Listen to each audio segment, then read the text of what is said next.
afternoon, everyone, and welcome to the 29th edition of our University of the Philippines and the Philippine Health Insurance Corporation Stop COVID Deaths webinar series. I'm Dr. Raymond Francis Sarmiento from the National Telehealth Center of the National Institutes of Health, University of the Philippines, Manila.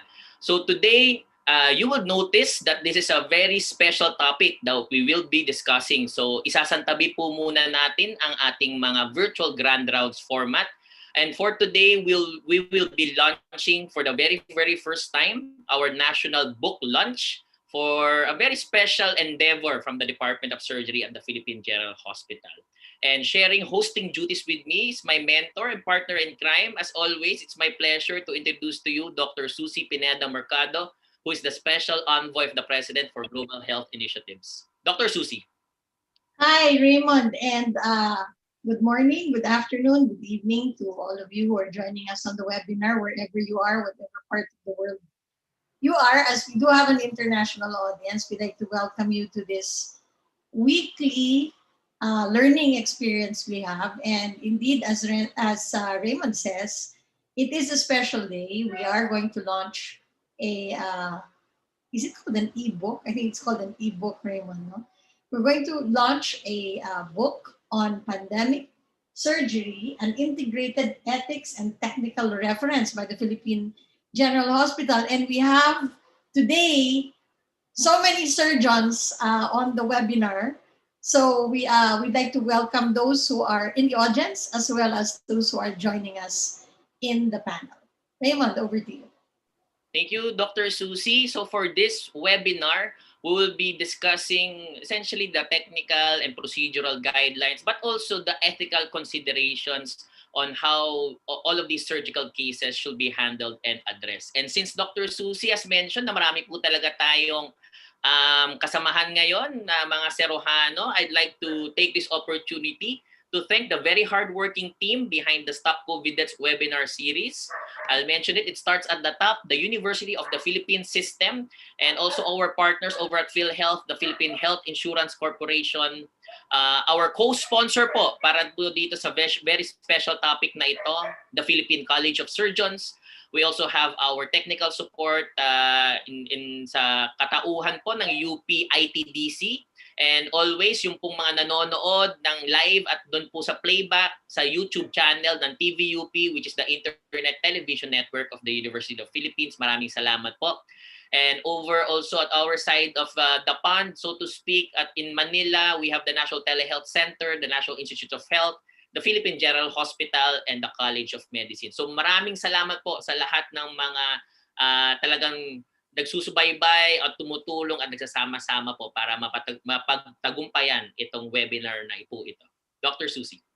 Yeah, we'd like to thank the Philippine College of Surgeons for co-sponsoring this particular episode of our webinar series. Raymond, alam mo naman yun, di ba? Hindi lahat ng doktor pwede maging Serohano. And as I recall, it's really the ones who can be calm, under pressure, who are unfazed by the external environment, who become very good in surgery. Kasi you have to be calm and composed to be a good surgeon. So we're going to be interacting with a number of surgeons today on how they're handling this COVID crisis. And true to form, you know, they immediately have a technical reference guide which speaks about ethics. So I think it's going to be a very interesting afternoon for us. And I just want to thank the Philippine College of Surgeons for being our partner today. Raymond. Thank you, Dr. Susie. So as Dr. Susie mentioned, and for those who have been able to peruse our publicity materials, but you will notice that all of our speakers are actually surgeons. From the person who will be welcoming us, the one who will be giving the opening remarks, our case presenters, our reactors, and the closing remarks, lahat po sila ay mga Serohano. So antabayanan po natin ang kanilang mga inputs, lalo na po sa ating panel discussion later on. But before that, lais ko lang pong i-remind everyone that we will be giving electronic certificates po para po sa lahat ng mga nag-attend po at least 50% of the webinar. at mabibigyan din po sila ng kopya ng presentations po of all of our speakers. All of the webinars really are archived in the YouTube channel of TVUP, including this webinar, and all of the 28 preceding webinars po ay nandun po sa TVUP channel sa YouTube po. I think this is the time wherein we introduce our welcome remarks speaker po. I'll turn the floor over to Dr. Susie. Sure, Raymond. So, this launching of the book was really promoted by the Dean of the College of Medicine, who's just joining us right now, who is also a surgeon. So we'd like to welcome Dean Charlotte Chiong. Good afternoon, Dean Charlotte. Kamusta na kayo? Good afternoon, Susie and Raymond. Good afternoon to both of you, and of course to the audience joining us in this webinar. Okay, so we were just talking a little earlier about what's happening now to our students, no? Kamusta na ba ang mga students natin? Are the interns coming back? Yes, actually, you'll hear more of that from Dr. Legaspi, but we've been able to present our protocol for the interns coming back to PGH based on the experience with infection control at PGH, and we've been actually permitted to get them back. So by Monday, we'll have a town hall meeting with all the interns and find out their issues and concerns about how they're able to come back to PGH. Knowing fully well na parang mga 3 weeks lang yata yung binigay namin, but they need to be able to firm up their decision hopefully by November 12 if they're really coming back. And how about the other medical students? No? The economic impact of COVID, I'm sure, has hit many families. Yeah, it's a big problem, Susie. Actually, we just had a meeting with all the department chairs a few days ago, and we found out that we have now around 38 to 39 of our students who are included in our regionalization program. No, we have like 17 students per year that we accept as a regionalization program students from the different regions that are underserved, and we found out that 38 of them actually are really having a lot of difficulty, not only because unemployment is so high, walang trabaho mga magulang nila. We even have one student, nagkakargador na raw siya so that he can carry on with his medical studies. Yung ibang sa Bicol, wala silang kuryente ngayon, no? And we don't know kailan magkakaroon yan. May mga estudyante tayo from Mindoro. We sent out all the course packs, pero meron pa yatang isang estudyante na napakalayo ng lugar niya doon sa LBC, hindi niya makuha. So he has to go to Iligan to be able to get his course packs for the semester. Sabi ko, mid-semester na tayo, hindi pa niya natatanggap yung course packs niya. So, but overall, we did a survey. Okay naman, remote learning has been assessed to be actually good on the part of the students and on the part of the faculty. But I really have hats off to our students and our faculty at the College of Medicine kasi ang hirap i-balance talaga ang effects ng pandemyang ito. So, mag-aaral ka pa at ang mga faculty mag-aalaga pa sila ng pasyente, magpa-frontline service pa sila, and yet magtuturo pa sila, not only to our students, magtuturo pa sila sa residents and fellows. And despite that, wala silang masyadong kita ngayon, as you know, because hindi naman open ang mga clinics nila. I would say more than 450 of our faculty members are really not getting a salary. So yan nga po yung inano ko sa Congress ngayon, sabi ko, we have to in the next 4 years make sure that we give items kasi mas marami po yung walang sweldo na faculty members sa College of Medicine kaysa doon sa may mga sweldo. And yet they are giving full service and giving education to our students and to our resident and fellow trainees at PGH. So, Dean, baka naman meron tayong mga alumni. There are a lot of alumni who actually follow the webinar series, and there might be alumni out there who might be willing to support or sponsor some of our medical students who are having a hard time. Yes, yeah. How do they get in touch with you? Well, just contact me. You can check the website of College of Medicine or our Facebook page. Andun po yung aming contact details. We have 2 foundations, the UP Medical Foundation headed by Dr. Paulo Pagkatipunan and the UP Manila Alumni Foundation headed by Dr. Roddy C. So these are the two foundations that can actually receive your donations, and then we can actually forward or disburse them to the students. So right now, our Associate Dean for Faculty and Students, Dr. Chet Gonzalez, and Dr. Hazel Manapat Reyes and Dr. Randy Abdullah are working on the scheme by which these funds can be disbursed to our students in these remote islands. Tinatanong na sila kung ano ba magandang way to give them the support. Is it by GCash or PayPal or whatever, or has it to be sent through the different the Palawan Express or Villiers or LBs and so forth.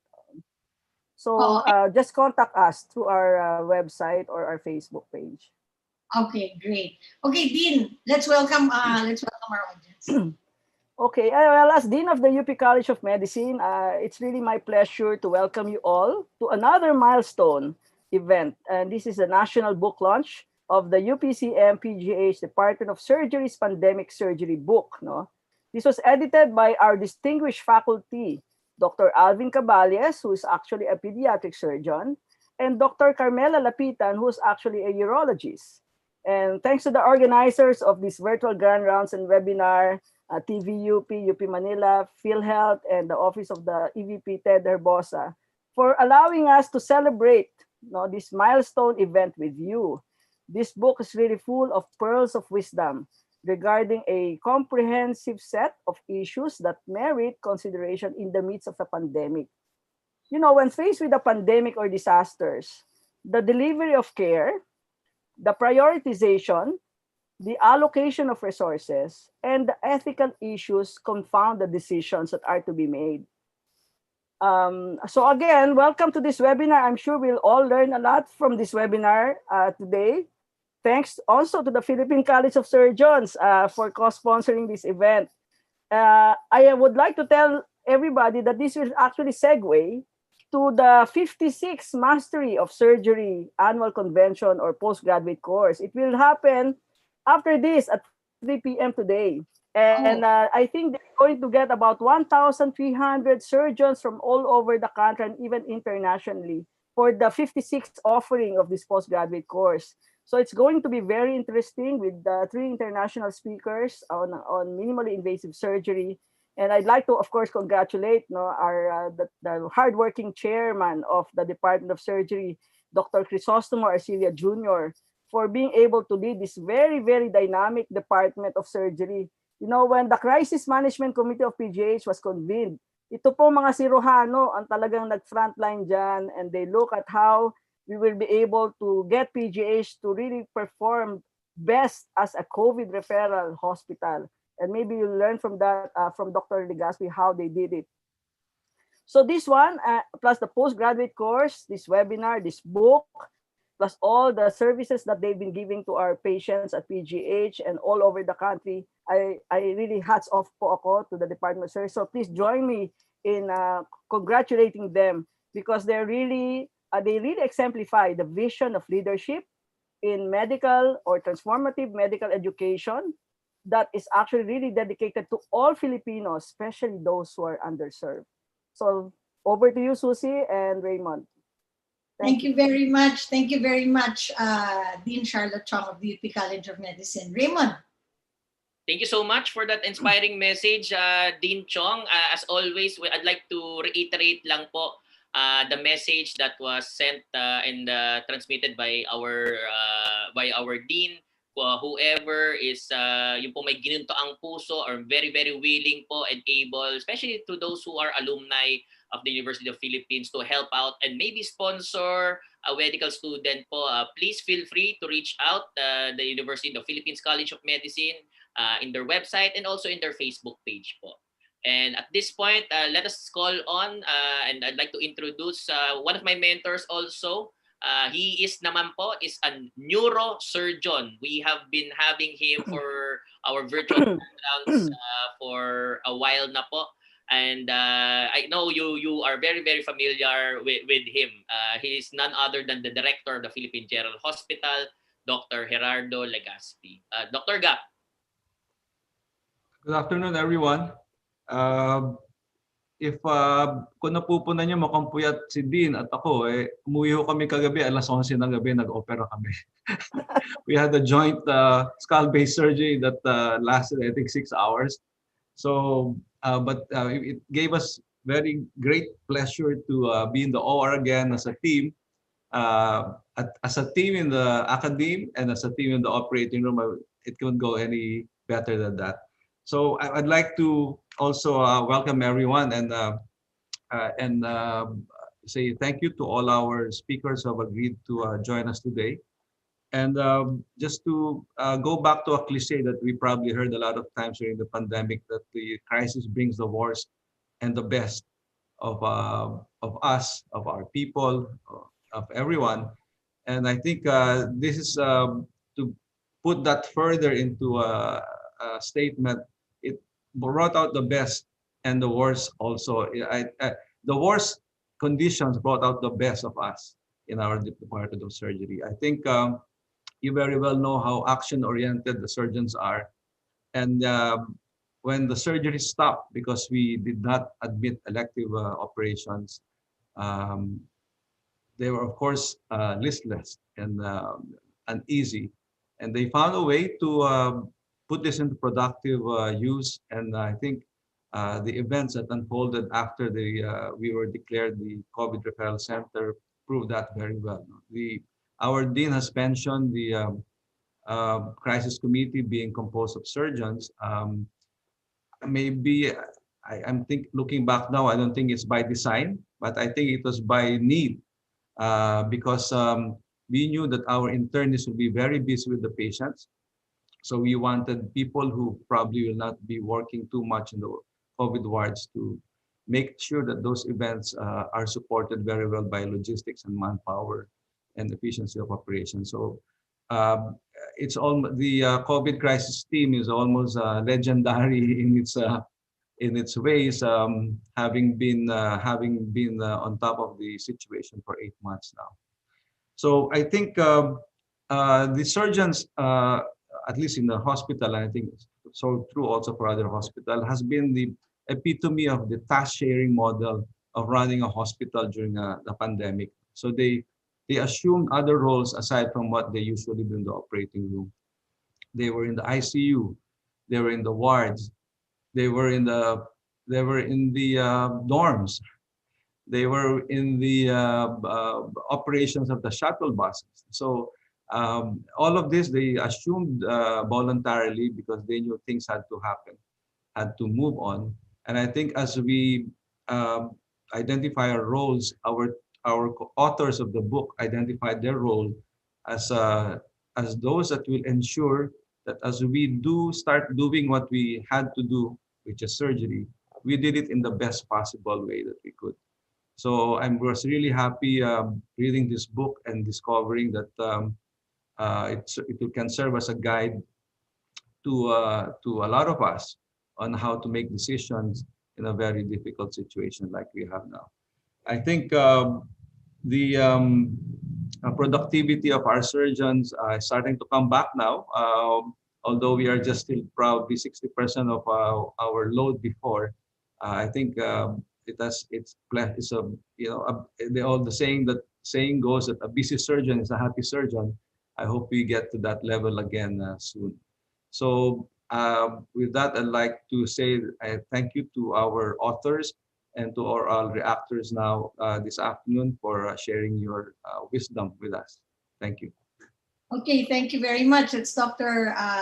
Gerardo Legaspi, the director of the Philippine General Hospital and one of the moving forces behind this webinar. Now we go straight to our book launching, and it is my honor to present one of the editors of this book that we're launching. He is professor of the Department of Surgery and chief of the Social Medicine Unit at the College of Medicine in the University of the Philippines. He's also a member of the National Transplant Ethics Committee. So let me welcome Dr. Alvin Caballes. He actually taped his presentation, so let's roll his video and we'll talk to him in a moment.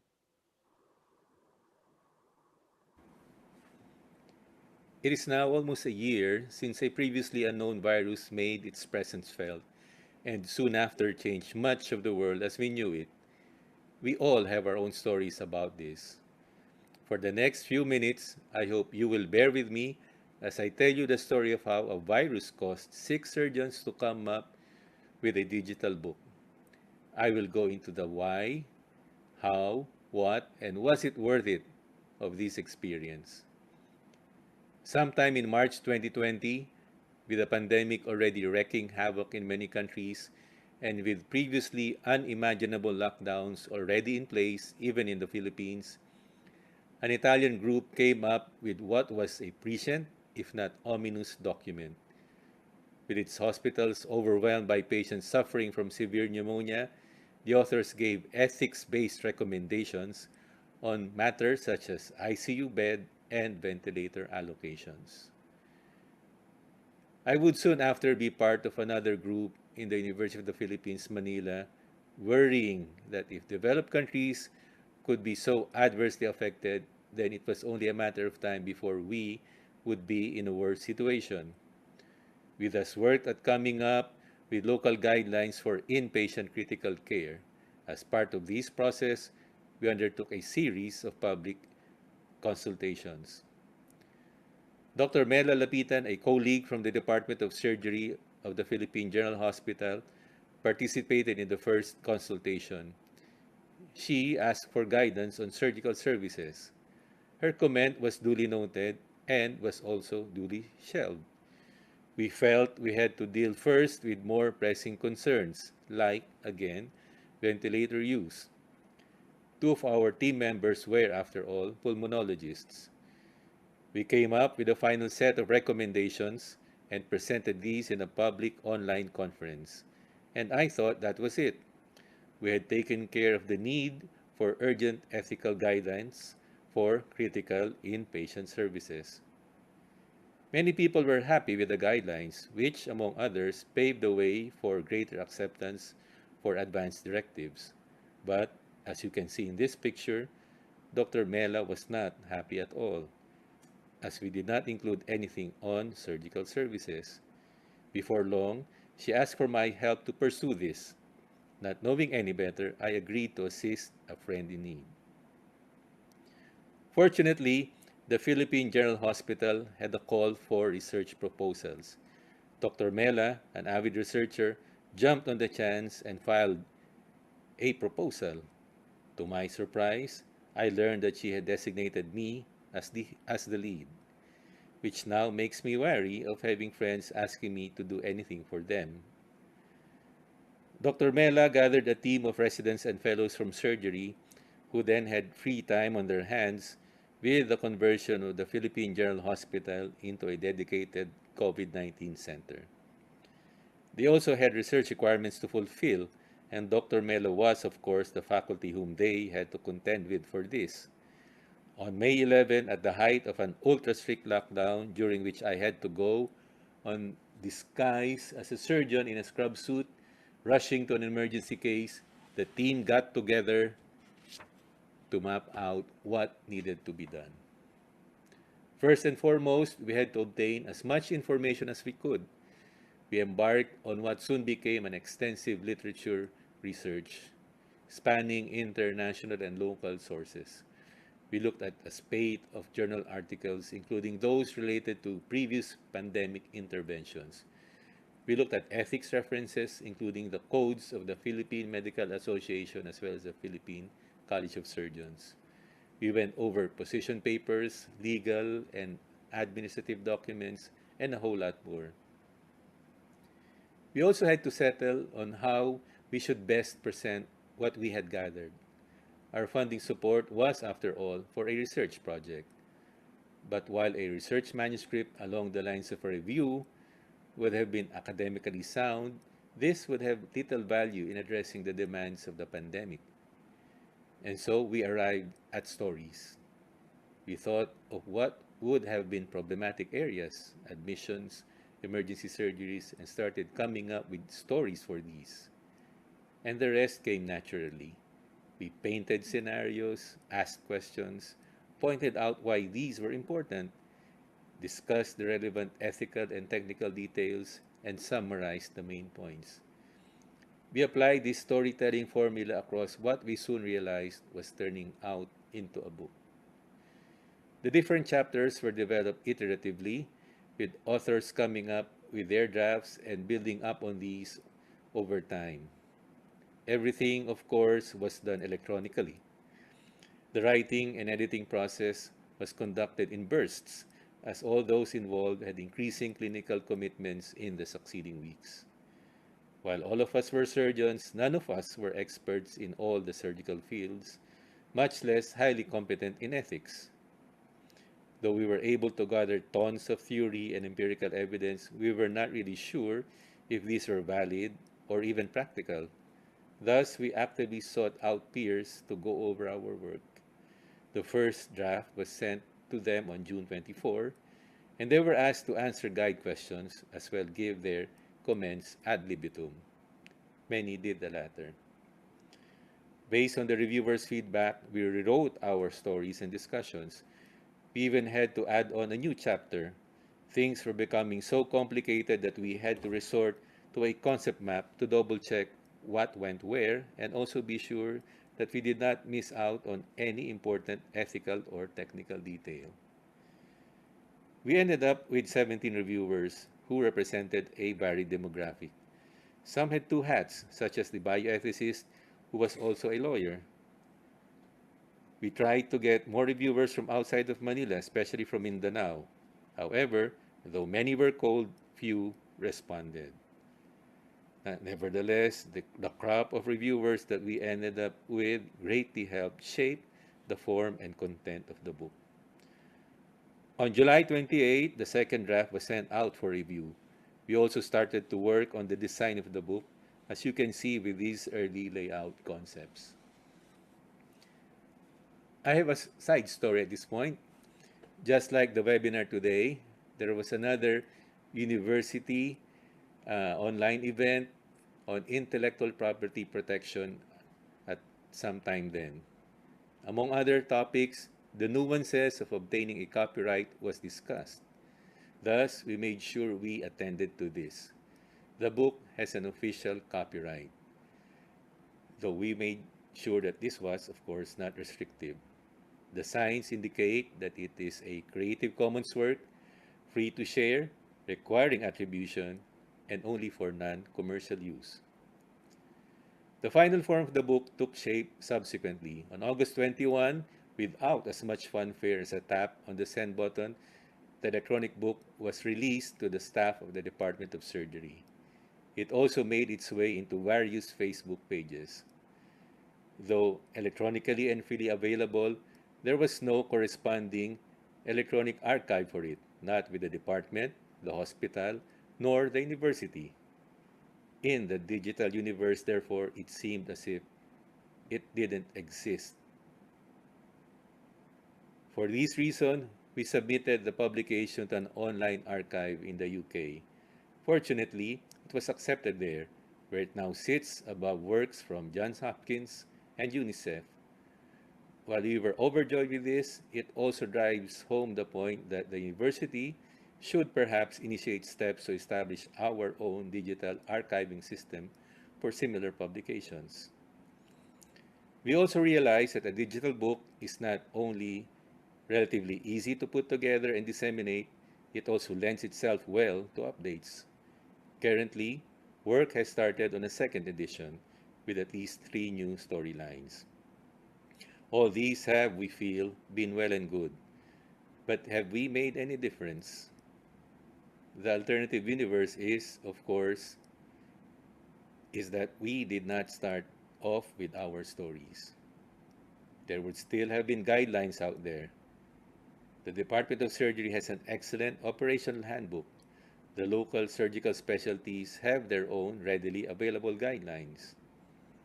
But these would not have sufficed, as many of the problems faced then and now go beyond the scope, if not spirit, of these guidelines.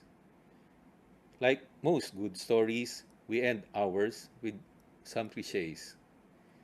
We believe we identified and filled in a niche. We rose to the challenge. We melded science and humanity. We came up with a book, which we hope most will find joy learning from. These are the storytellers. I am happy that Mela is finally happy. The same holds for Maui, Brent, Dean, and Sam.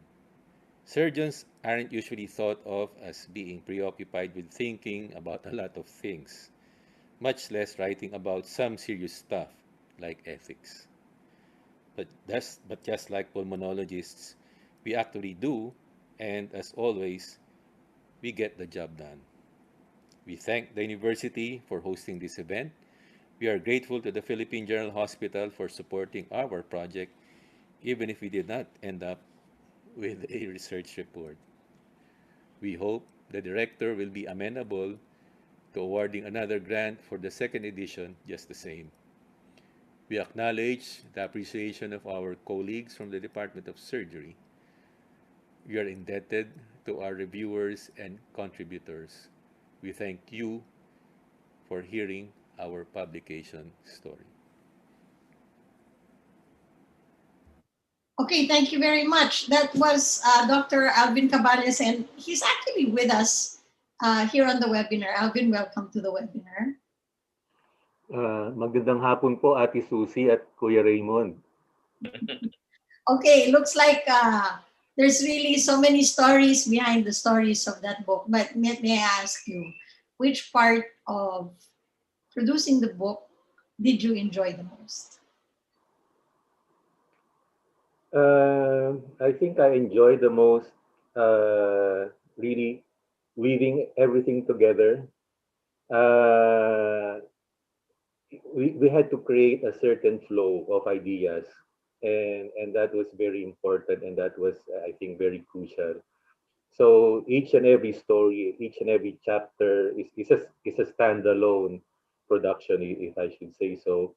But you have to weave them all together, and that was the difficult part of it. That was the challenge, and also doing that while getting the message across to maybe a varied audience.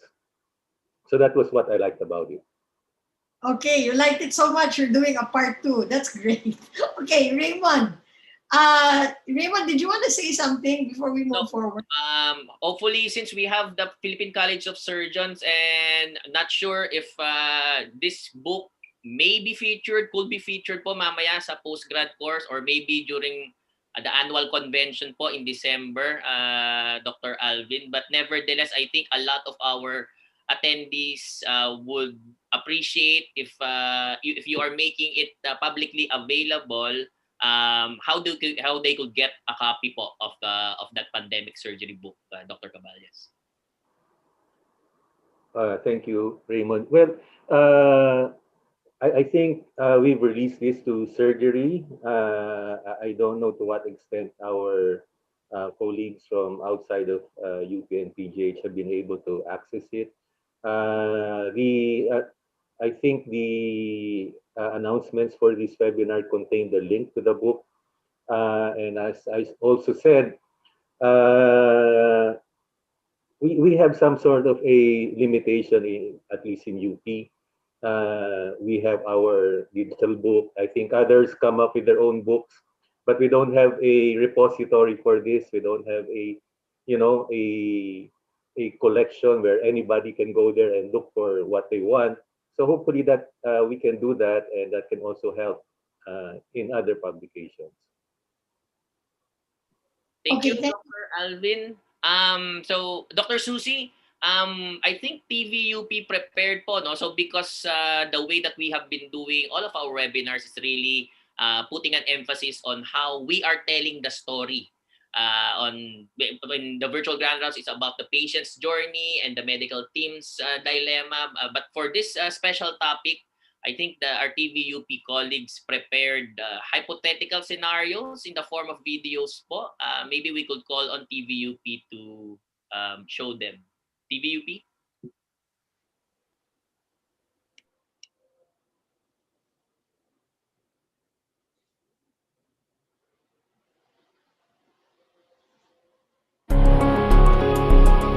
Arthur, side attacked with a machete. Linda has been having progressively worsening abdominal pain over the past 3 days. She developed cough and fever. Oscar suddenly lost consciousness after complaining of sudden severe headache. Rushed to a nearby hospital where initial resuscitation and workup was done.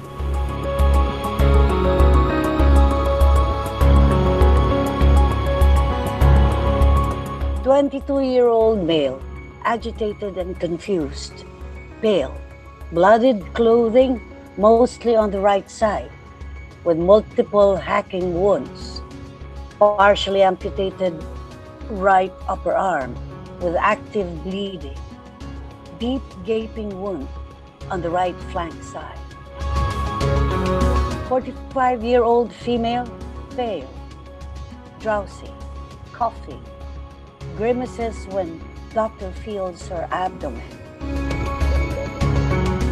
70-year-old male, comatose, unresponsive to pinching, some twitching of right hand only, rest of the body not moving. Case number 1, hacking victim, near complete right arm amputation, bluish right fingers, side wound actively bleeding. Case number 2, acute rigid tender abdomen, active cough and fever. Case number 3, comatose, GCS 8, no movement of left arm and leg, large brain bleed. All cases at 3:15 p.m. Drowsy, unstable vital signs, weak pulse, fast heart rate, borderline low BP. All cases declared surgical emergency. All doctors demanded priority, and they said, I need to bring up my patient for surgery right now. This is an emergency. My patient has to be prioritized. This cannot be delayed. Do you understand? The nurse manager said, The tracheostomy case in OR1 just arrived. I only have one available operating room at this time.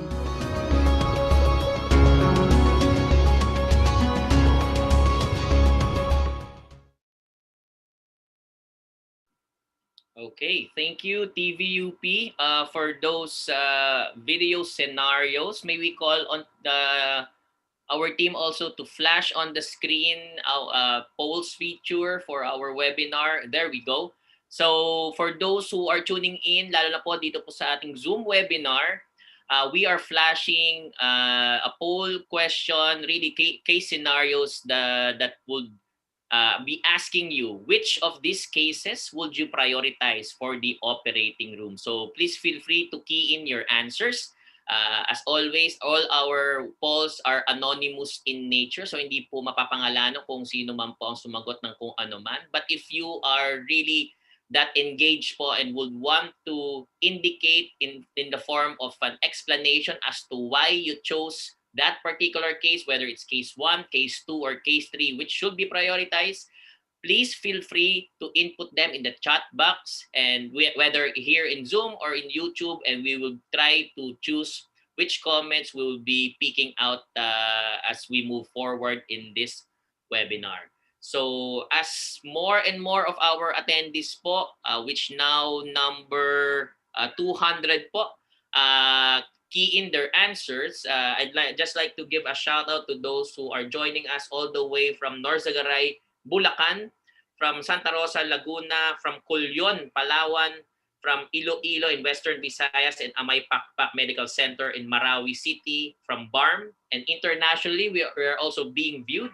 from the Universitat Clinicum Bonn in Bonn, Germany, the Changi General Hospital in Singapore, Riyadh, Saudi Arabia, and Niagara Falls, Ontario, Canada. We also see some of our colleagues all the way from DOHTRC Bataan, those who are watching from PNP RHS 7 station in Cebu City. Maraming salamat po sa panonood. Okay, so it looks like our audience po is medyo hati on case 1 and case 3. What do you think, Dr. Susie? Well, this is very interesting, no?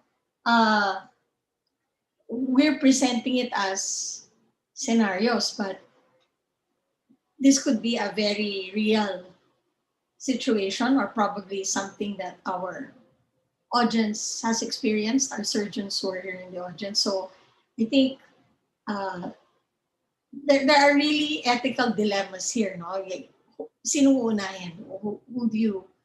How do you prioritize what goes into the decision? So I think we're going to have an expert who's going to help us figure out that decision-making process, and why it's important to talk about these things during a pandemic. So we have with us, although Dr. Alvin mentioned her, we have Dr. Carmela Lapitan, who is clinical professor of the Department of Surgery, Philippine General Hospital, and the UP College of Medicine. So, Mela, welcome to the webinar. Okay, do we have? Yun. Can we hear Mela? Mela, are you there? Hello, can you hear me? There we go. Yes, now we can hear you. Now we can see you. Okay. And we saw your pictures. Alvin showed how you were so unhappy and how you became happy after doing this, after working on the book. What was the experience like for you? Well, it was really very challenging. It was a challenging area, actually, because I'm a surgeon. I'm not an ethicist. And that was really the trigger, because after hearing the webinar on COVID guidelines, how to deal with patients, there was really nothing in those guidelines regarding how to deal with surgery patients. And even before the COVID, we were already faced with resource limitations at the operating room, and it's very, very hard when, even up to now, especially now, we have 20 patients in the list for emergency operation, yet we only have 3 operating rooms available. So while it's easy sometimes to just look at them clinically, but deep in your heart, that there are certain issues that need to be considered beyond the medical considerations. And hopefully, well, I'm sure just reading the book will probably not solve everything. But at least, reading ethical guidelines and topics about ethics was really a whole new learning experience for me. And I hope for the rest of the team and for the rest of the people who will be reading the book. And it opened new perspectives on how to actually look at these patients and then help one decide, because you have to go beyond thinking as a surgeon, but really thinking as a practitioner, as a doctor in a country who needs to serve the public, not just your patient. So that was really something that was important in learning and using the book. Really, it will not tell you. I'll tell you now. No, medyo disclaimer na siya. It will probably not tell you who among these 3 should be first. It will not tell you the right answer, but at least it will guide you on how you should think, on how to decide on which of these patients will really need to be brought to the operating room. Yeah. Well, thank you, Doctor. Thank you, Dr. Mel. I think really this pandemic challenges all of us to be in a accelerated learning mode. No, after many years where we think we've seen it all, we know it all, we then realize that there's so much that we don't know, and there's so much that we need to learn. And we hope that through this webinar, we can also contribute to disseminating this product that you have created based on your own reflection and your own thoughts on what the issues and what the challenges are. So, tama naman yung sabi nyo, no? Kahit na wala yung sagot, importanteng pinag-uusapan natin to because that's the only way we are going to learn. So, Mela, we're not going to keep to stand between you and the audience. Please go ahead and make your presentation. I think Dr. Mela has put in also a video, if I'm not mistaken. TVUP, may we have the video of Dr. Mela similar to how Dr. Caballes had his?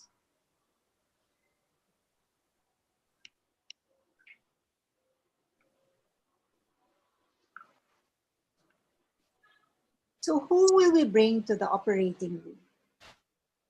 Chapter 4 of the Pandemic Surgery book discusses concepts which could help us answer this very difficult question. Pandemics force the healthcare systems, particularly those already under-resourced in normal times, to shift from an individual focus to a public-centered care. This is the basic underpinning ethical framework by which healthcare institutions are expected to function during health crisis situations. The severe resource limitations during pandemics is the main driver for this shift in focus from individual to population outcomes to ensure maximum benefit to the most number of people in the context of resource constraint. From the most utilitarian ethical perspective, the provision of surgical care during health crisis situations is prioritized for emergency cases wherein the intervention can be expected to be most beneficial. The ethical principle of distributive justice, which looks into the distribution of benefits and burdens in population, is put into play. It supports the values of human life, efficient use of resources, and fairness. And this approach overrides individuals as well as physicians' preferences and can go against autonomy, fidelity, and ownership of resources. Our current scenario, where only one operating room is available for 3 patients needing surgery, highlights the fact that the choice of setting a limit to access to treatment and overriding individual goals for the public good is not a discretionary but rather a necessary one. Triaging of patients from the emergency room to the operating room is one way of applying distributive justice. It involves the verification of the need for the surgical intervention, the identification of those who are likely to die despite intervention and to exclude them from receiving it, and the determination of the probability of mortality or survival or the positive outcome through a scoring system. The likelihood of a medical benefit is the most ethically sound basis for triage. However, a system that relies on only one individual's clinical judgment alone is challenging ethically because it will not provide consistent decisions. There is a need to develop prioritization guidelines that ensures that individual physicians are not faced with the task of improvising decisions about whom to treat. Critical care triage and even surgical triage based on a scoring system that will allow clear categorization of patients and cases is more objective and transparent. Prioritization guidelines and scoring systems is surgical triaging that provides a consistent and transparent way of ranking of cases and allocating operating room slots. Implementing these systems will minimize inconsistency in decision-making and therefore unfair treatment of patients. Now, all the cases in our scenario may be deemed to qualify for the provision of surgical care as they all require immediate surgery to save life and or limb. None of them can be excluded on the basis of being in an already moribund state. But which patient will be accommodated first in the operating room will need to take into account the expected outcomes with immediate surgery as opposed to a further 3-hour delay if he has to wait for the tracheostomy case to finish, as well as the attendant logistical requirements that pose additional burden to the healthcare system, such as the potential need for significant volumes of blood products for the trauma patient and the anticipated need of post-operative ICU care for the elderly brain hemorrhage patient. If not already part of the established triage scoring system, social value-based parameters may be used for further prioritization. For example, additional weight may be given for the younger patient in line with the fair innings approach. This will favor our young trauma patient to be brought to the OR. Further to the issue of allocation of scarce resource is the issue of exclusion from or withdrawal of care. The tracheostomy patient who is already in the operating room may not be a priority if, for example, there is no urgent need to establish an airway if an endotracheal tube is already in place.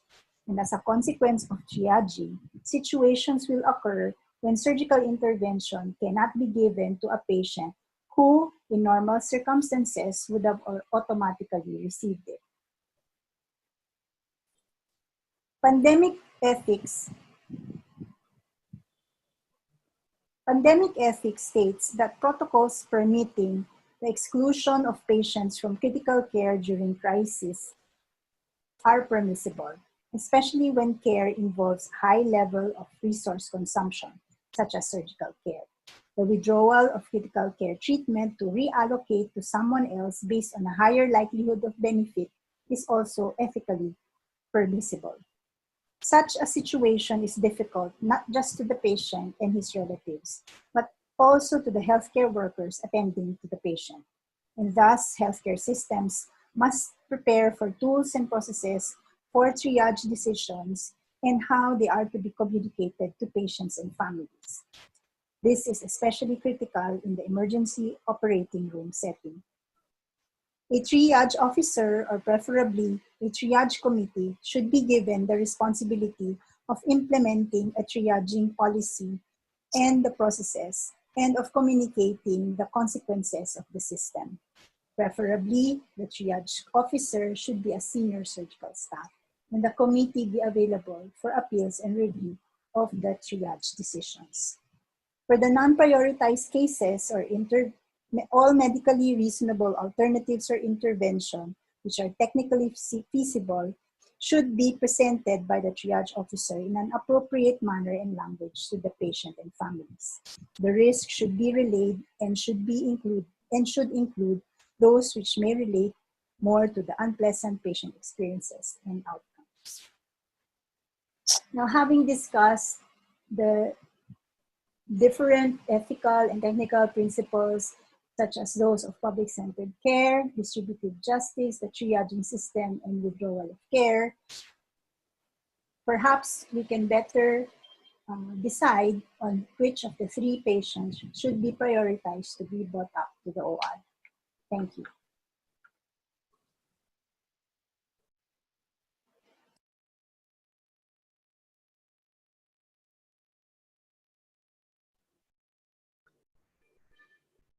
Yep, that's it. Okay, thank you so much, TVUP, and thank you, Dr. Lapitan, for that video. May we call on our technical support team to flash on the screen the results of our, here we go. Okay, so 47% po of our attendees indicated that they will choose case 3, while 42% indicated case 1, and lastly 11% naman po for case 2. For Dr. Alvin and Dr. Carmela, what do you think of how they answered po, our attendees answered this case scenarios po? Well, that's expected. I don't think we expected any one case to really stand out. it will really be a competition between the three because, I mean, medically speaking, surgically speaking, they are really all in what we will call as class A, immediate cases needing immediate surgeries. You have to bring this patient, we expect to bring these patients at the operating room within 1 or 2 hours of calling them up to the OR manager. We would, because this is the right time to bring the patient to the surgery, to the operating room if we want to get the best outcomes, surgical outcomes for them. So yeah, expectedly, no one will really stand out. What I can say is, well, this is just an exercise, but it happens, shall we say, fairly enough that it can really be a real problem in at times. So for those who were thinking about who to select, who were, I got a message a while ago that they felt like they were playing God. Before you play God, maybe you should know all the information that you need. Of course, we can only portray so much in a video, and even in real circumstances, we may not be able to get all the information. But that doesn't mean that we take things for granted. We do have to make the effort to try and extract as much information as we could, and therefore come up with a more judicious answer. For those who answered also, this also brings to focus the question of who should decide. Of course, everybody decided on their own. It was a poll. Everybody gave their own selection. And so is this how it should be? Is the one who decided in the best position to do that. Mela talked about maybe creating a committee and so on. But will that committee then meet for each and every time an emergency situation happens? But maybe the committee can just set the rules, and then an officer can be there to, be better prepared to make the actual decisions. Thank you.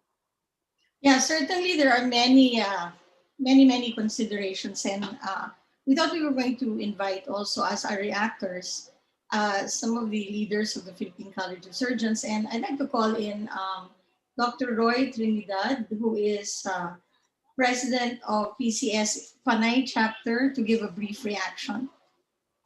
Dr. Roy. Yes, first of all, congratulations on the launching of this book. I guess Dr. Caballes has planted a tree, has born a son, and now he has already wrote the book, so he has already completed what he has to complete. I guess you intentionally did not include an OB patient, previous CS with baby in distress, because for sure that would have been what everybody would have chosen. Anyway, in a perfect world, in a non-COVID world, all of these three patients would be brought to the operating room. Unfortunately, our world is not perfect. We have COVID.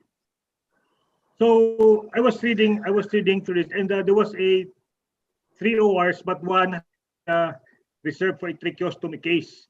And I was wondering if the tracheostomy case, if it could be done under local anesthesia, could be done in the up to operating rooms.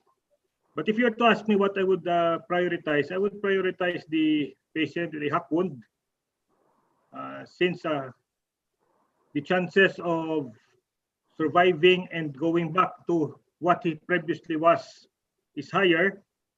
And second, I would, if given another second choice, it would be the patient with a acute abdomen.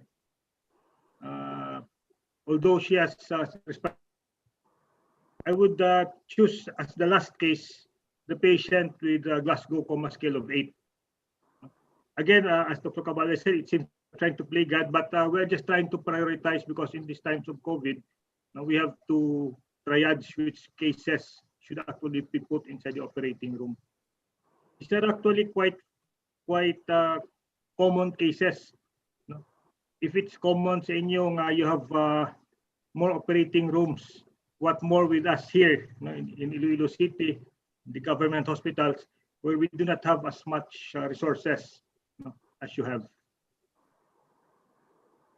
Yeah, thank you very Again, much. thank you very much for inviting me. Thank you very much, Dr. Roy. We're going to discuss a little bit more, but we have another reactor, this time from Mindanao. So let's welcome Dr. Roel De Leon, who is the past president of PCS Northern Mindanao chapter. Dr. Roel? Yeah, thank you very much. First of all, I would like to congratulate the authors of this book. Really, this would really help a lot of us in the way we will be processing such decisions. You know, the problem with this pandemic right now is the situation in every hospital is different. And maybe in the future, we might be facing situations similar to what we are facing right now, or might be much worse. And it is really a big help for all of us to be able to have some guidelines on how to process all of this.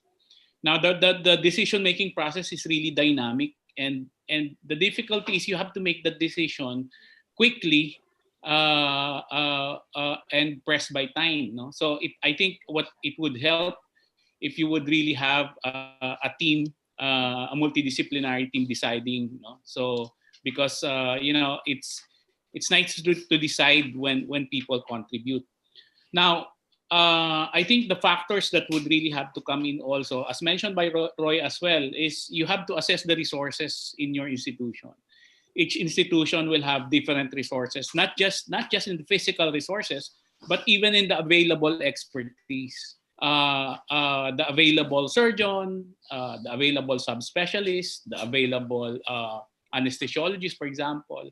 For example, you also have to consider among the three cases, which one can I probably do very quickly while preparing one, and which one can really wait. So because they would probably, we might probably need to classify all of them who will leave only when they are operated. Meron lang interesting dun sa poll. Sa poll kanina, lumabas yung neurosurgery case. Baka na-intimidate ni Dr. Gap. baka si Dr. Gap yung ang nagtumawag sa OR, kaya uunahin daw yung yung lumabas sa poll eh, no? No, kidding aside, probably that neuro case would probably be able to wait for a little while among the three cases. I would probably go on the one with who was hacked and bleeding, because he really needs to have that immediate surgery. And then the 2 and 3 might be a toss-up depending on the development. As I've said, it's dynamic. Because, for example, once you have those 3 patients, you made the decision, then you have to go back on the 2 and see, diba, how they progress or how they deteriorate, and probably change your decision on which one to bring in the operating room. So it's really a dynamic decision. And this book would really be a big help. So thank you very much and congratulations. Thank you very much, Dr. Roel. Okay, so let's have the whole panel together. So we're going to bring back in Dr. Legaspi. We're going to bring back in Dean Charlotte Chiong, Alvin Caballes, Mela, Dr. Roy, and Dr. Roel. And actually, the president of the Philippine College of Surgeons is also with us. He's going to give closing remarks. But we're going to call in Dr. Jose Antonio Salud to join us in the discussion, because it looks like this is going to be a very interesting discussion. Dr. Salud, welcome to the webinar. Hi, good afternoon, Susie. Good afternoon, everyone. And congratulations to our the authors of the pandemic surgery book. Maraming salamat for inviting us. Yeah, so we're going to have you for the closing, but we also want you in the discussion. Okay, so let's circle back to Dr. Legaspi. Gap. In a hospital like PGH, where you have a lot of resources, this is still a dilemma, no? Over the next year, for example, how do you think hospitals in general should be resolving this? So I think Alvin and Mela have come up with some considerations, what we need to think about. But in practical terms. Ito na yung the rubber hits the road. No? You have to make certain decisions to improve our ability to take care of patients who need emergency surgery. How do you think these are going to be resolved now in the different hospitals? Starting with PH. Yeah, well, of course, when you say hospitals, sometimes the system for government and private hospitals might be a bit different. But yeah, let me just talk about PGH because of the huge surgical load that we have. I think you very well know that surgery as a specialty has been subspecialized, so to speak, even super specialized. And this is what was going on in PGH and I think a lot of other hospitals. Each service has its own room. Orthopedics had two, ENT had three, neurosurgery had two, general surgery had six or seven, robotic surgery had one, OB had their own, so it was all operated independently of each other in most cases. No? So I think what the pandemic did is it brought us down to that very limited opportunity to do surgery because everything was concentrated on COVID. So a beautiful system came about. You know, of course, this was all with the inputs of our surgeon, researchers, and specialists. So what came about was a surgical review committee.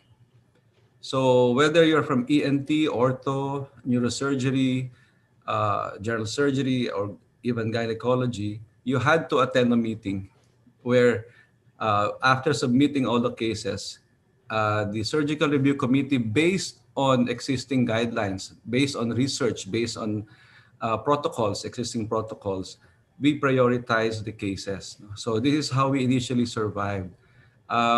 So in mention ni Roel, no, if I said if a neurosurgical case should go ahead, maybe it did in the surgical review committee because a lot of the neurosurgical cases were those who had been waiting for a long time near herniating. So the surgical review committee was able to get over the kingdoms of surgery. I think I remember getting over OB gynecology was a big achievement for Dr. Berberabe, who was in charge of the review committee, because they never talked before. They never had to argue for cases because they were very independent. So what this did for us is it made our operation room utilization more efficient. And also, of course, I think the more important thing is people started to talk to each other. I would attend the huddles that they had, and it was really a great scene to see the chief residents and the consultants. So at the start, the consultants were really into it also, and agreeing to disagree, but eventually coming up with the prioritization. So we've used that in the early part of the pandemic because aside from serving the COVID patients, of course, all hospitals had to do it. The urgency of serving doing the other services, and in this part, surgery was also starting to emerge. Just to give you an idea, when we went back to our patients in neurosurgery, 12% of the brain tumor patients, the 140 that were lined up, have already died because of progression of the disease. So I think as we go on to try to look for ways to improve this service and move it forward, I think the guidelines that have been introduced by the book will help us again decide on that. So I think for a government hospital, as I said, where efficiency is not its foremost feature, I think the communications that were open because of COVID will have to use in the future as a means to improve this system of prioritizing. We are looking forward, of course, to the day that all services will have the same load as they did before freely. But I think for now, given the limitation of resources and limited ability of the patients to get to the hospital also plays a role in the prioritization.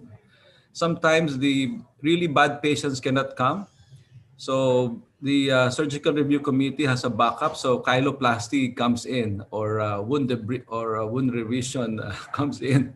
So it's very gratifying to see that, because communications are open, we're open, that the services have been optimized. I have to confess, our average surgery per day per room was 1.8 to 2.1 patients a day, and it was really very dismal. I think we're up to almost 4 a day now. So we're I thought 3.6 a day now. So I think we can use this system really as a way to move forward to increase further the efficiency. Yeah, thank you, Gap. I mean, I'm going to call on Dr. Roel, no, because you were the one who sort of pointed out that these decisions are not made in isolation by a doctor. It's happening in the context of a system. So what's your take on this in terms of, Gap has just described to us some positive things that came out of the situation in PGH. What has your experience been, hospital-wise? Yeah. So I think here in our locality, and even particularly in our hospital, I think the decision-making process, because of the limitation that we're having right now, became more of a multidisciplinary approach, much more. That the multidisciplinary approach, I think, became kasi before, let's admit it, it's a bit hard sell to many institutions. Not all institutions are going through that process, but because you now have this small tunnel where you can only pass after everybody have approved what you need to do, then parang na-force into us yung multidisciplinary process, which is actually good. Now, another point that I want to raise kanina, but probably this is not more on the emergent cases, but for example, in the malignancies, we used to, I'm medyo partial ako sa malignancy, that's my specialty. So, but we used to, many surgeons are not, not very, very keen on doing neoadjuvant treatment. As much as possible, they would do surgery as much as possible. But with this, one thing good about this pandemic now is we were again forced into that boat that we really have to adapt into this, that those who are qualified for neoadjuvant treatment should get neoadjuvant treatment. So kumbaga yung dating medyo hard sell for surgeons or very slow ang bandwagon into doing that, but actually have evidences and actually is the current standard, nabilis yung naging nahasten yung process ng pag-adapt ng surgeons towards it. So just like in neoadjuvant treatment for the breast, more if you look at our statistics right now, mas dumami yung naging neoadjuvant treatment because we were able to really convince them na pwede naman kasi talaga siya. And it was forced by the pandemic into us. Unlike before na may evidence na but we don't want to do it because probably out of habit or probably yun nga hindi very slow yung adaptation ng surgeons, but because of the pandemic we just have to go into it. Thank you very much. I think Dr. Roy wants to say something. Yes, ma'am. One thing that really I found very interesting was the nurse manager. I think in your institution that may be a routine thing, but in other hospitals, in most hospitals, I dare say, the nurse manager, there's no such as nurse manager. It is whoever can schedule first because the surgeon is king. Now, in these COVID times, the presence of a nurse manager is actually a very good practice because it will be a decision of a third party, not just the surgeon. Because in these three cases, all surgeons will tell you this is an emergency. All surgeons, the hack wound, abdominal pain, the bleed. All surgeons will tell you I have to go in first. But the presence of the nurse manager and probably other managers who will also be coming in would actually put an objective view on who actually should come in first. In most institutions, and even in my institution, it is who can schedule first, unless of course OB comes in and they say that this baby is in distress. But generally speaking, it is whoever can schedule first, and that mindset should change. Actually, that mindset should change, because it should now be based on, as Dr. Well said, resources who are available. It's just like saying, if I put in a patient who is COVID positive, the rest of and I have only one operating room, the rest of the cases may suffer. Okay, so that's one thing that's good about this. And this book, I actually would like to get 2 books and put this in our institution, because this will make very good reading for our residents and even for consultants. Thank you very much, Dr. Roy. On that note, Dr. Salud, this has many implications for surgeons. And the interesting gap talked about the different kingdoms of surgery. And we're going to ask Dr. Charlotte to comment on that also. But Dr. Salud, what do you think? How do you think we're going to be moving forward? Because as a professional society, no, malaki yung influence ni Ren on how we're going to cope with surgery in the pandemic. What are your thoughts on this? Okay. In the early part of the pandemic, we were all frozen. We were all hibernating, so to speak, no? And we needed guidelines, and we used the evidence from the different societies abroad that were telling us that we have to prioritize the procedures of the emergencies and all that. But since starting May, we have already begun doing elective operations. But the scenarios presented earlier, this may be hypothetical, but they are actually based on reality. So what the society or what the college can do is to provide further guidance. This book that was made by the Department of Surgery at PGH will serve as an excellent reference for the different surgeons throughout the country. Because in most institutions, it's mainly oftentimes it's the surgeon who decides who goes first, as Dr. Trinidad said, no? Especially if you have a surgeon who is very intimidating, you can tell the nurses, you can tell the residents, you can tell everybody else, I will have to go first. No, I don't know if that is the case in PGH. I'm sure hindi naman kay GAP, ano? But then, this is a reality in many institutions. There are surgeons who are like that. And the need for, as mentioned, a triage officer, that I think is very important.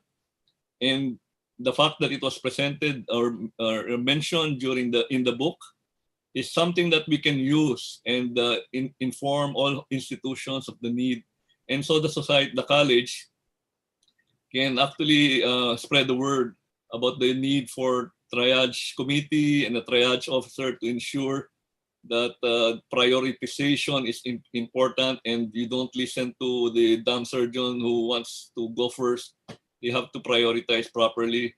And the college can use this reference as a means to tell the surgeons, all the surgeons in the country and the institutions as well. Thank you, Dr. Salud. Dean, Charlotte, what is your take on this in terms of systems? Because again, we started out with how do you make a choice, but actually the system will determine the behavior of the teams. So you were pushing for the launching of this book, and it seems that, and I hope Alvin and Mela are happy that you're seeing the uptake and the interest in your work. You were pushing for this. What were you thinking when you wanted to launch this immediately? Yes, actually, Susie, when I read the book, when I got hold of that book, and I leafed through the pages, I was really struck by the scenarios. And while we were talking about here in the virtual grand rounds about cases, I thought that it's good to juxtapose different cases and find out how the decision making is in terms of prioritization of care. Now, delivery of care in a pandemic is so different from our usual way of delivering care. Resources are really quite limited. So I'd like the ethical guidelines to be discussed openly. And I'm really happy that the Philippine College of Surgeons is here and that we're able to push this agenda. That people should still really band together and find out how we can actually improve delivery of care, even post-pandemic. I think that a triage officer and a multidisciplinary team that looks at prioritizing a delivery of care in a hospital setting with limited resources is already due. It should have been done way, way before. Tama tayo because when we were residents, pataasan ng boses yan eh. Kung sino yung pinaka-senior surgeon, kung sino yung pinakamalakas ang boses, kung sino yung very persistent. But hindi na po ganun ngayon. I mean, we don't want to play God. I mean, if you look at the book of Rotor, no, Men Who Play God, I hope we don't get that anymore, where you become very guilty of denying care for someone because you're prioritizing someone else. It's good to have a communal decision regarding this. Para yung guilt naman ng isang tao, hindi naman ganun kabigat din. And I think it's about time that, as a group of healers, as physicians, dapat na-distribute natin tong ganito so that we are able to really arrive at decisions that we think is really the best in terms of delivery of care. That we are able to look at all the dimensions that need to be factored in decision making. And I think this is really the reason why I push for this book launch and for this discussion. Siguro nga nagulat si Alvin and si Mela why I push for it. Nung mabasa ko yung libro, that's the first thing that came into my mind. This is something that needs to be discussed openly. Para nakikita rin ng public, how do doctors choose sino uunahin? What figures into that decision? And maybe if there's people here who are really not in the medical field, but is listening now, they will be able to realize it's really difficult for us to be doing all these decisions. But it has to be done, and we need to be able to find the best way of doing it. And I think this is one way of sharing and having these conversations as to ito ba talaga ang dapat and how do we move this forward.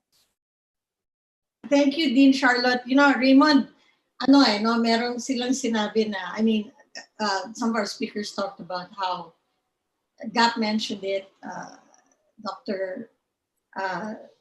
Roel mentioned it, that things that we should have changed long ago, right? Like certain behaviors, turfing, or even the use of a certain therapy, or for that matter, telemedicine or telehealth, we could not change, right? But because of this pandemic, we have quickly changed because of necessity. So, Raymond, over to you. What are your thoughts on this? Okay, so I think I'll just piggyback on the reaction, which is very excellent from our dear Dean Chiong, which was early on in the pandemic po that we were getting all of this information, particularly internationally, on how, let's say, particularly in the European Union, how Italian doctors, Spanish doctors, and all of these other surgeons were essentially forced to choose which patients they would be taking care of, which ones they deemed na salvageable. And that comes into the territory, I think, that the pandemic surgery book really touched on very, very succinctly, is that it's not just really one man's decision whether a patient lives or a patient dies. And because of that information, and because a lot of us have access to the internet, a lot of the patients also, how it affected them was that if I have any aches and pains, maybe an abdominal pain that suddenly was of sudden onset, or I have a severe headache, parang mas napaigting po yung tiis element or that tiis culture sa Pilipino, instead of really being able to explore the options, particularly because, number one, they don't want to get COVID, but number two, I don't want to be the patient who gets to be at the end of the line for this doctor and say, ay, hindi na po kayo tutubuhan or hindi na po kayo ooperahan. That sort of thing really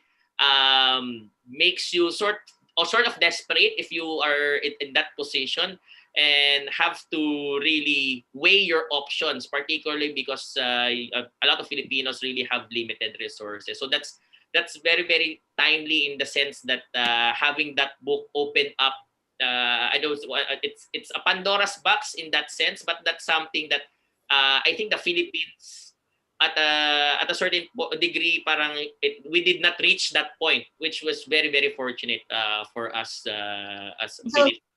and I think the thing, Raymond, is that ito nga, importanteng pag-usapan eh. We have to talk about it. And I think that's what we bring with the webinar series. Mela wants to say something. Dr. Mela, go ahead. Yeah, one point also that the book, especially its ethical background and foundation, I think one of the messages that we really like to deliver is really sometimes at certain points in time, and especially now there's a pandemic, but even in non-pandemic situations when there's really limited resources, that we need to shift that focus from, especially surgeons, we're really focused on saving our patients. Our patients need to do better. But you really need to also think that whatever you do to your patient also impacts on other patients. What you give to your patient means that you may be depriving someone else of that particular resource. And that was really one of the things when we were doing the literature review that really shocked me.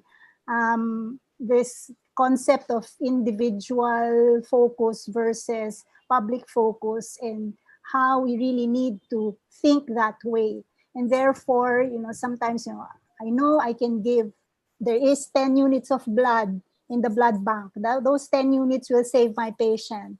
But there are 3 more patients there that will, 3 patients will benefit from those 10 units.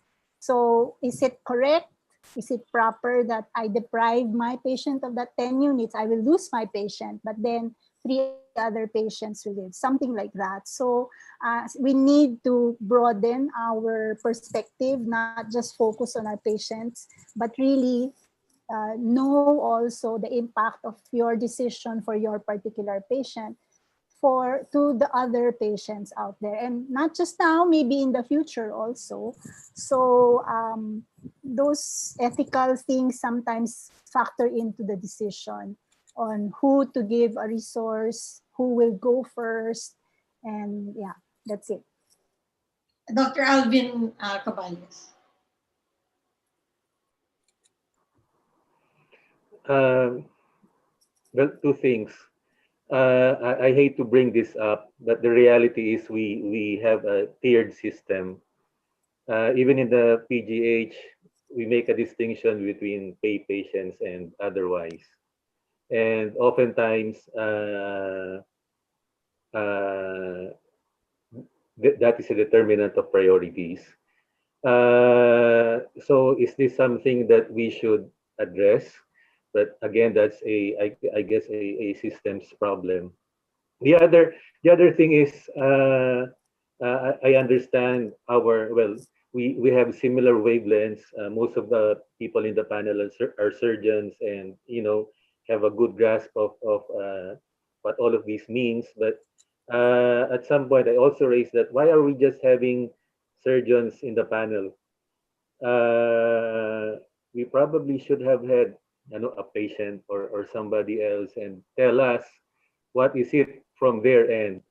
We are somewhat, if I may say so, being paternalistic about this. We feel we know all the answers. We don't know, but we feel we have we know better.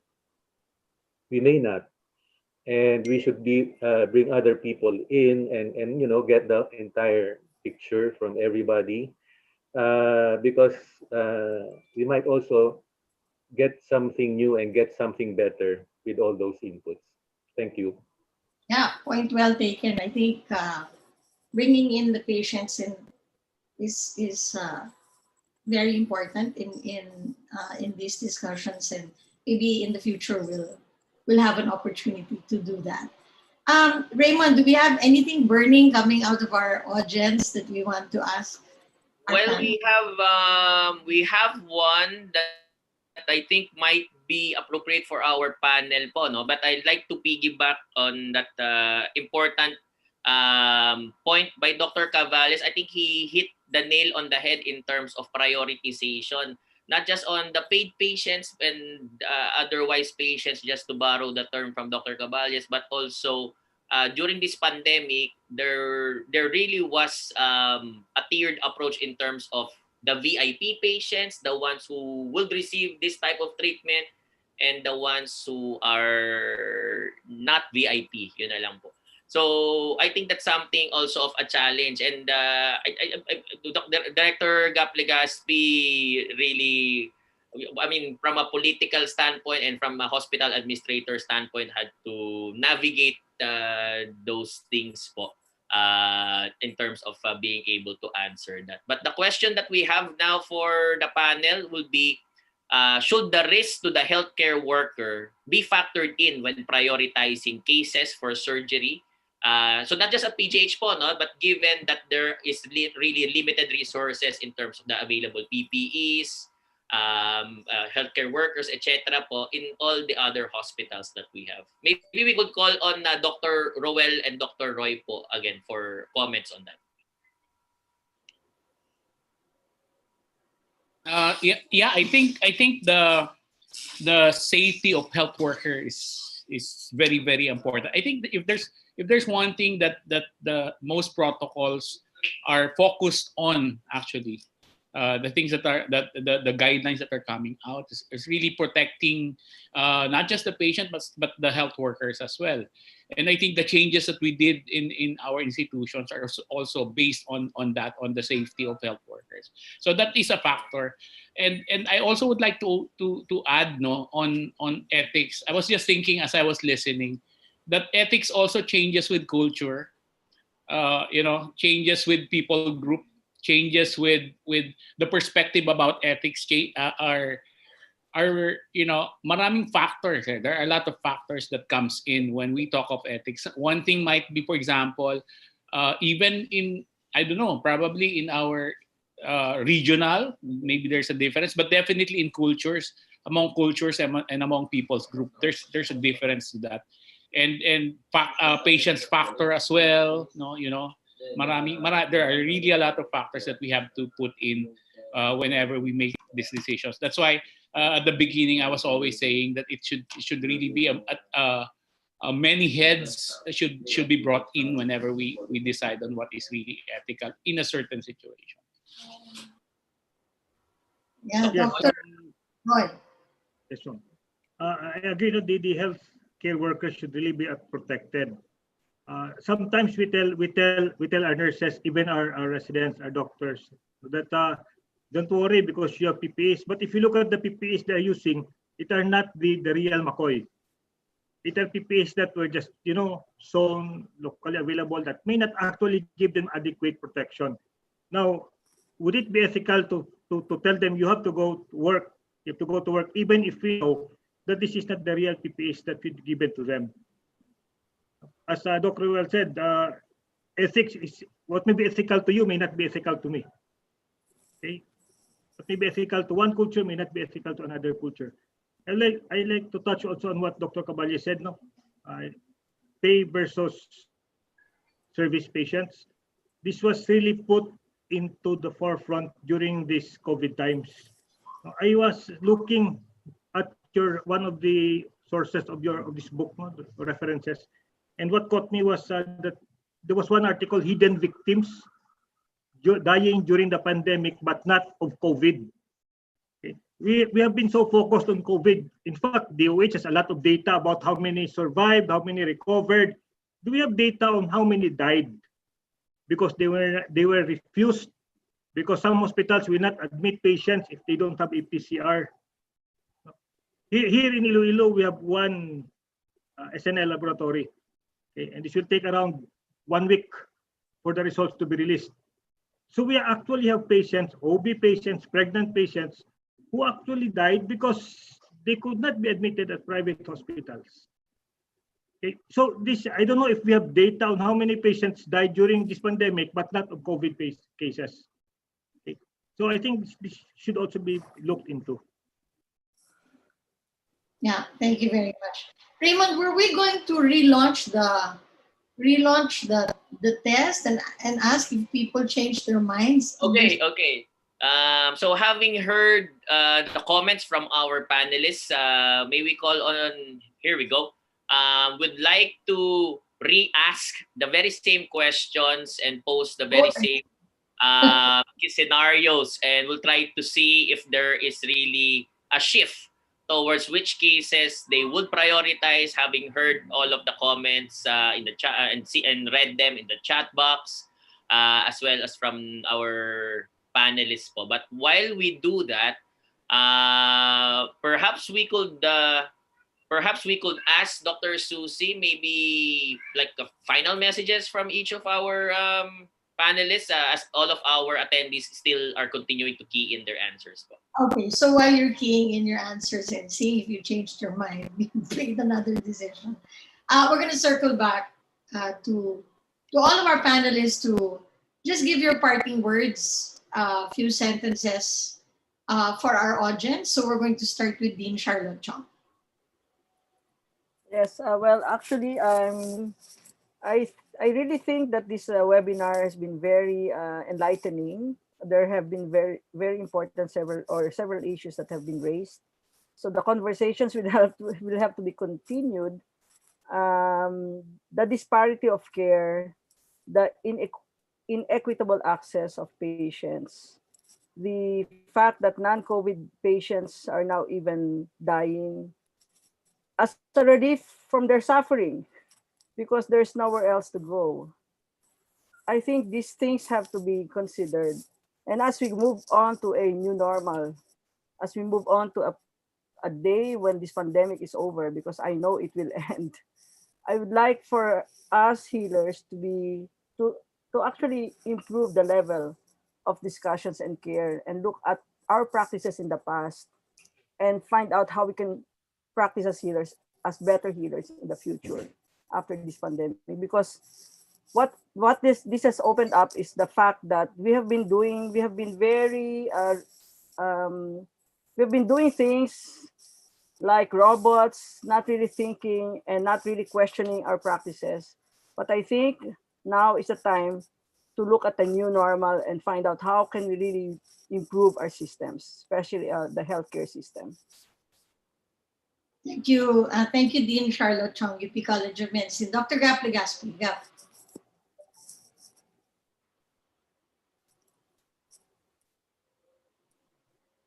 Gap, are you there? Okay, we'll go to Dr. Alvin Caballes first. Oh, I don't think there's anything more I can say. Again, the book is really accessible to everyone. I hope we will provide a link again for those who would like to get hold of a copy. Hindi lang buy one, take one. You can get as many copies as you want. So thank you for those who have joined this meeting. Thank you. Okay, Dr. Mela. Yeah, thank you for this opportunity to share our book to everybody. And to everybody, please freely share the book to everybody else.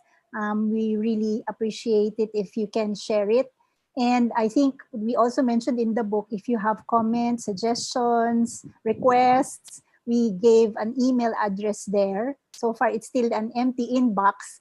But hopefully, after this webinar, we can get more inputs. And as Dr. Alvin said, he's preparing for a second edition. So maybe your suggestions we will take into the second edition. So thank you, and use the book freely. Read all the 175 references, and we shall take up the challenge of Dean Chiong to be better healers today and into the future. Thank you. Dr. Roy. Yes, again, congratulations on launching this book. No? Indeed, you really put into practice when you say write what you do and do what you write. If you don't put this medicine in a book, we will just be doing what we believe is correct. With this book, we have a less subjective and a more objective way of how to triage our patients and how to prioritize our patients. Again, thank you very much for coming up with this book, and congratulations. Thank you. Dr. Ruel.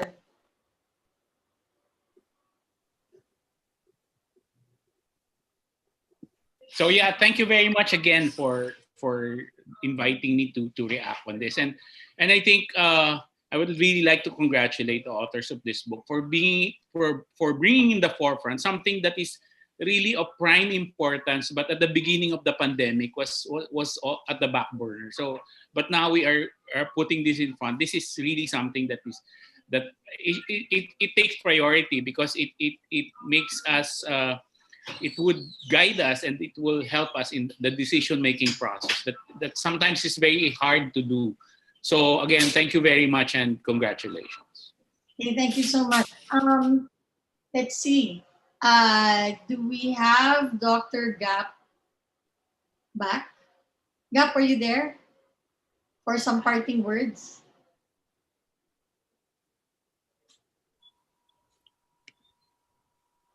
I'm not seeing him. Okay, so we're going to go to our closing remarks now by Dr. Jose Antonio Salud, the head of the Philippine College of Surgeons. Sir, please go ahead. Excuse me. Excuse me. First of all, I'd like to thank the University of the Philippines, the UP Manila National Institute of Health for inviting the Philippine College of Surgeons to be a co-sponsor for this special webinar on the national book launch of the pandemic surgery. I'd like to congratulate my blackmate in Diliman, Alvin Caballes and Mela Lapitan for such an beautiful book. While we have been discussing, I had already sent the soft copy to our PCS Viber group, so there's no question that it will be shared. We've been discussing about collateral damage of this pandemic, what happened, what the delays in surgeries, the mortalities, morbidities that resulted because we couldn't do surgeries at the onset and even up to now. But one of the benefits of the pandemic was the creation of this beautiful book, the outstanding book of the PGH Department of Surgery. This issue has been ethical issues regarding this type of patients have been with us ever since time immemorial.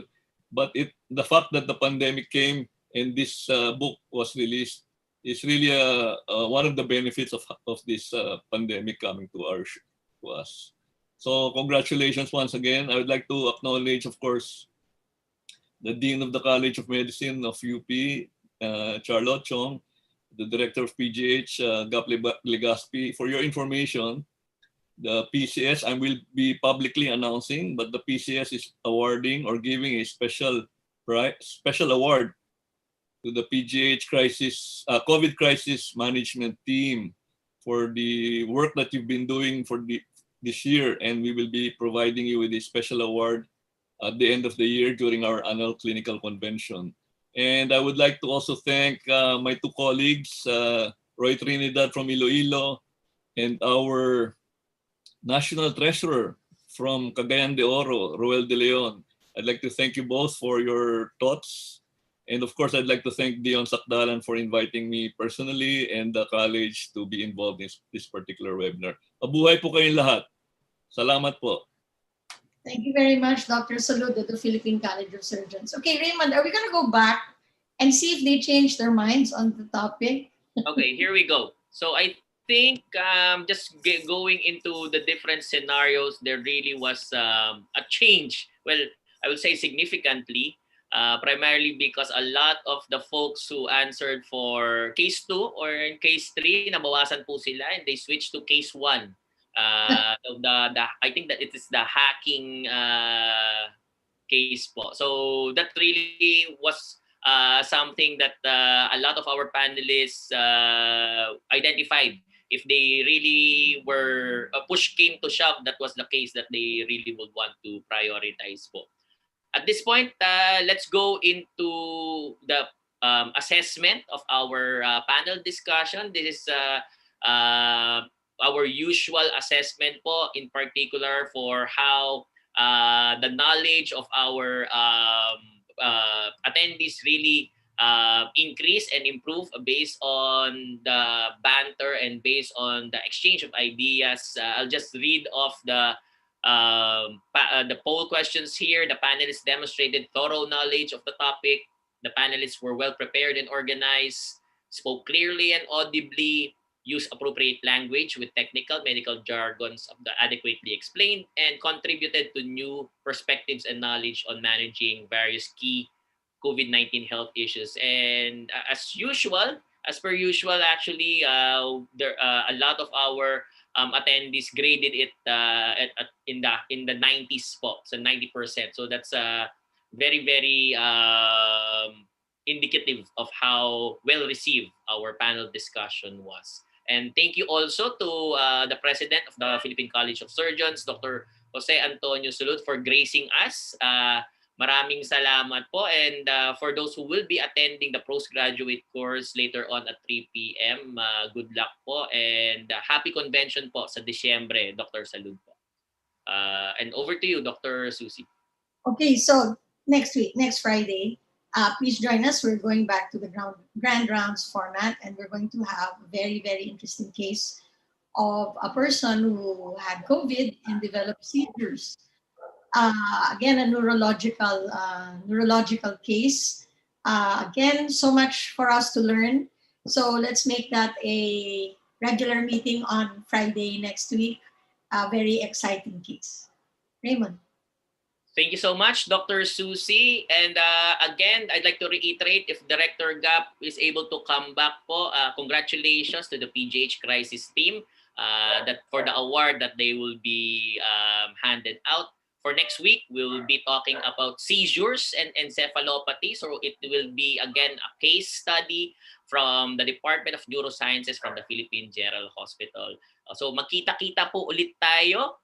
Same time, same channel po, every Friday from 12 noon to 2 p.m. for our virtual grand rounds, which we will be reverting to starting next week. Next week na po will be, 30th. 30. So we will be having our 30 webinars already by that time. So maraming salamat po sa inyong patuloy na pagtangkilik. Sa mga nagtatanong po, mapapanood po ang lahat ng ating mga episodes, including this webinar po in the YouTube channel of TVUP. So again, I'm Dr. Raymond Francis Sarmiento, and on behalf of the University of Philippines and the Philippine Health Insurance Corporation's Stop COVID Deaths webinar series team, keep safe, keep healthy, and see you online. The enemy remains unseen. I'll keep your hand in mine. Let's say a prayer one more time. I know you long for home, but I am here, you're not alone. I'll stay with you until the coast is clear.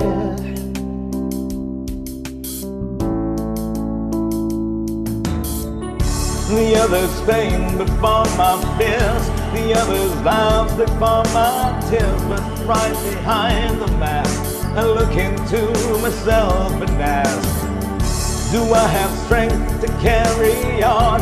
My God, how long must this go on? I need you here to keep me strong. I'm here to hold the line. I'll keep my word until my time. Look into my eyes and say his name to realize it's fine to be afraid.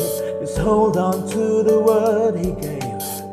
This time will come to pass, 'cause this salvation's made to last. He'll carry you to see the break of day.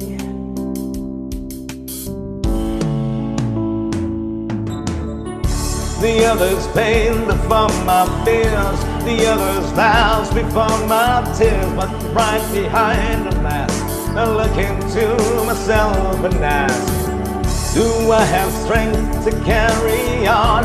My God, how long must this go on? I need you here to keep me strong. I'm here to hold the line. I'll keep my word until my time.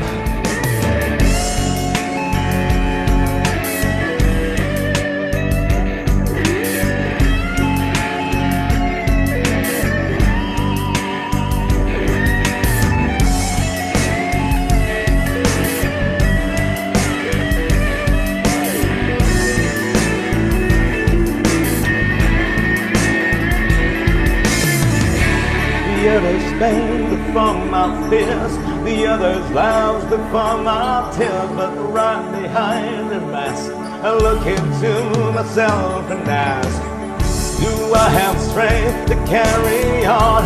But God, how long must this go on? I need you here to keep me strong. I'll keep my word, your word is mine. The others pain before my fears. I'm pushing on despite the tears. Please take us through another day. Just hold my hand.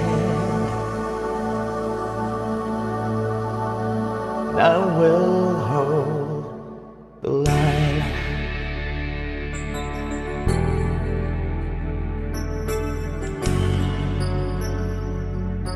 I will hold